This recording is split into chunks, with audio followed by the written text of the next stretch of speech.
Saya izin paparan singkat untuk pemancing tambahan diskusi.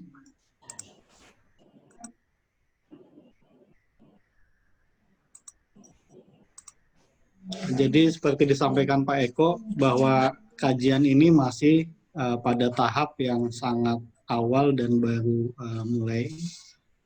Saya akan menyampaikan seperti apa kerangka roadmap pengembangan industri 4 di Batam berdasarkan literatur sementara yang kami terima. Tadi dari Bu ini banyak sekali update-update baru yang akan kita akomodir.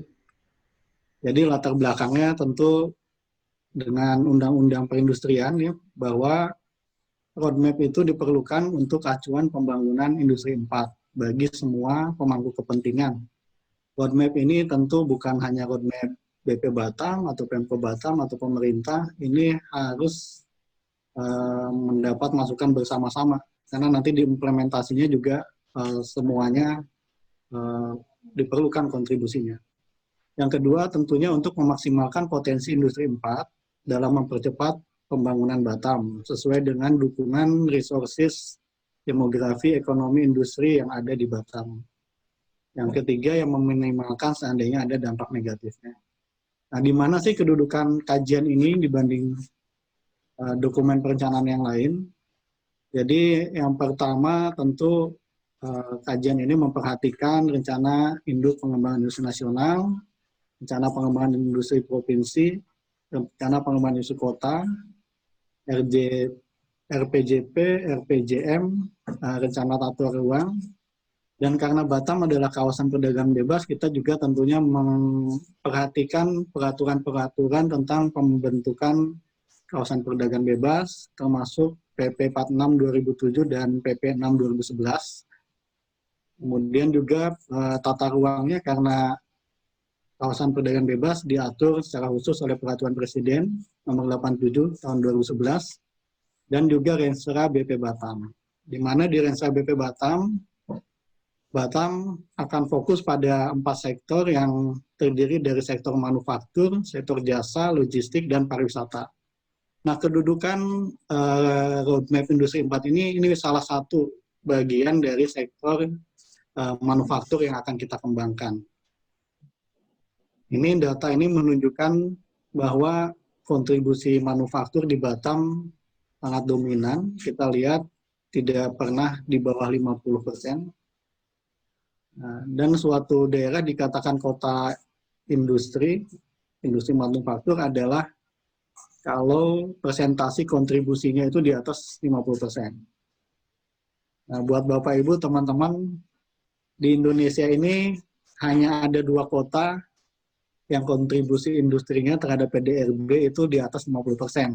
Yang pertama Batam, yang satu lagi kota apa? Untuk Bapak Ibu yang bisa menjawab, kita ada pendir tumbler. Oh, di chat ya. Kota yang sumbangan industrinya juga lebih dari 50% selain Batam. Nanti Mbak Helga bisa cek siapa yang menjawab pertama dengan benar. Nah, dengan komposisi sumbangan manufaktur itu, Batam pernah mencapai masa keemasannya ya.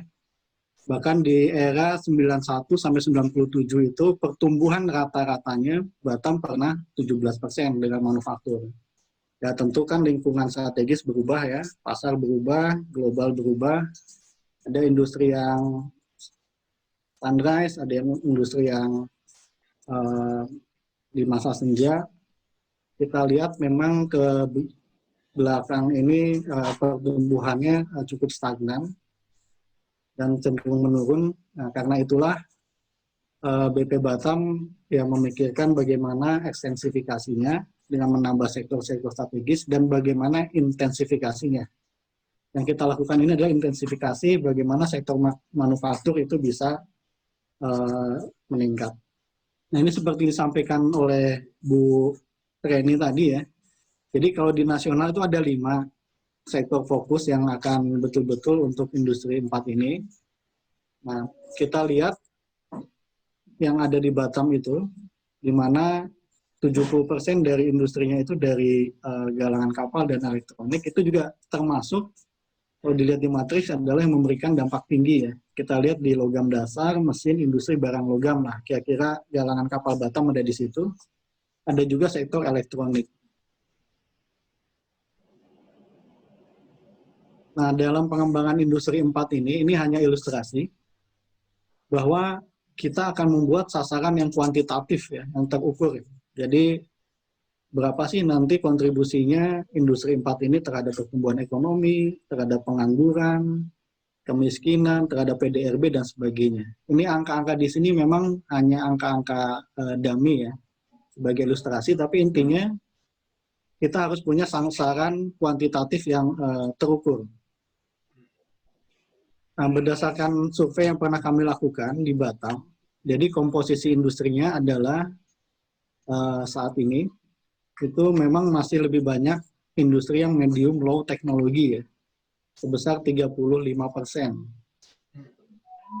Nah, ini survei tahun 2016 BP Batam, kalau nggak salah kerjasama juga dengan teman-teman Poltek ya, Pak Eko sebagai survei. Nah, jadi lebih banyak di medium low teknologi gitu kan, atau lebih cenderung ke padat karya lah cenderungnya. Nah, ke depan ini kita akan coba seimbangkan komposisinya agar lebih banyak di high tech dan medium high teknologi ya, yang nilai tambahnya lebih banyak.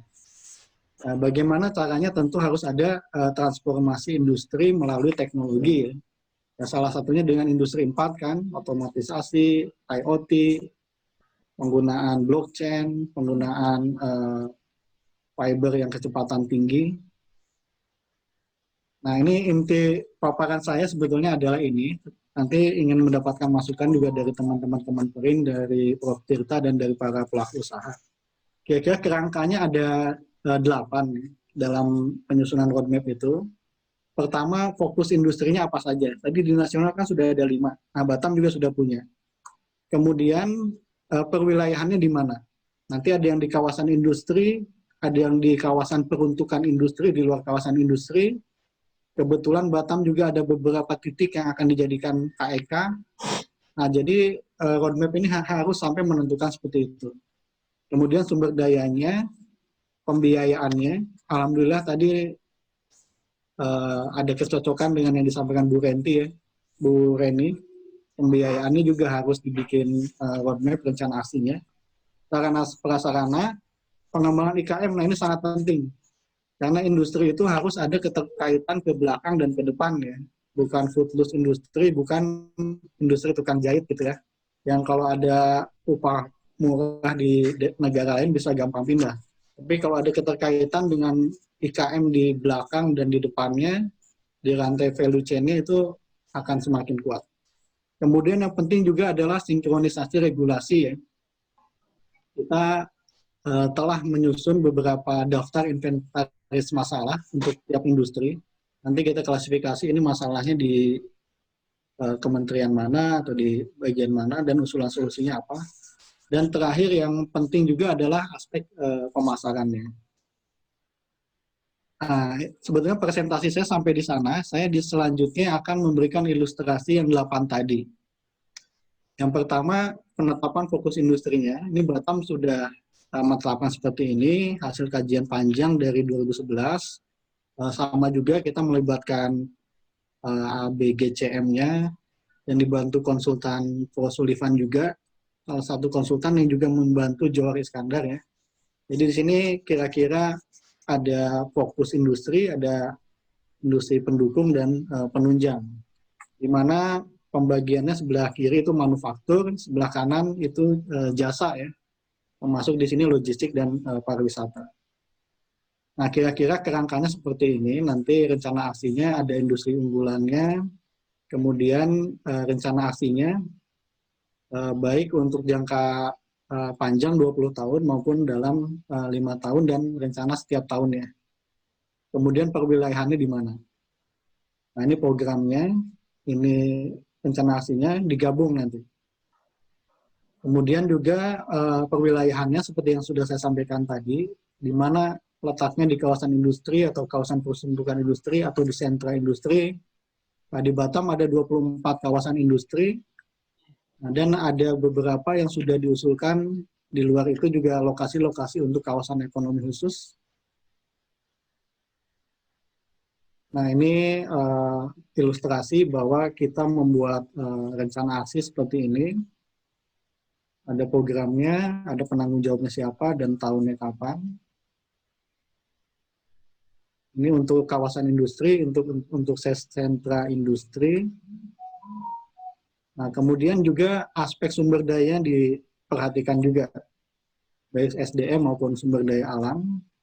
Kemudian pembiayaan dan TIK-nya. Tadi Bu Reni ada menyampaikan masalah eh, bahasanya teknologi ya. Jadi alhamdulillah ini sejalan nih. Nah, pembiayaan tadi disampaikan bahasanya finansial.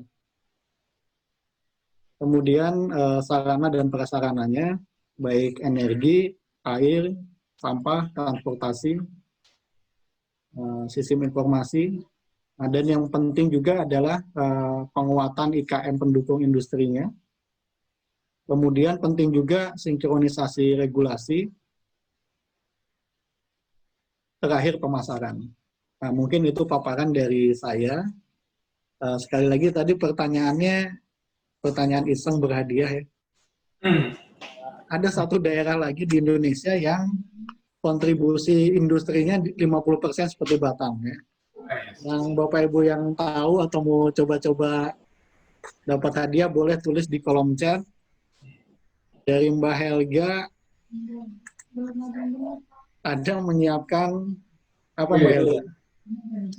Ada tumbler eksklusif ya dari Mbak Helga. Mungkin sekian Pak Eko, saya kembalikan kepada moderator. Terima kasih. Assalamualaikum warahmatullahi wabarakatuh. Waalaikumsalam warahmatullahi wabarakatuh. Terima kasih Pak Irfan.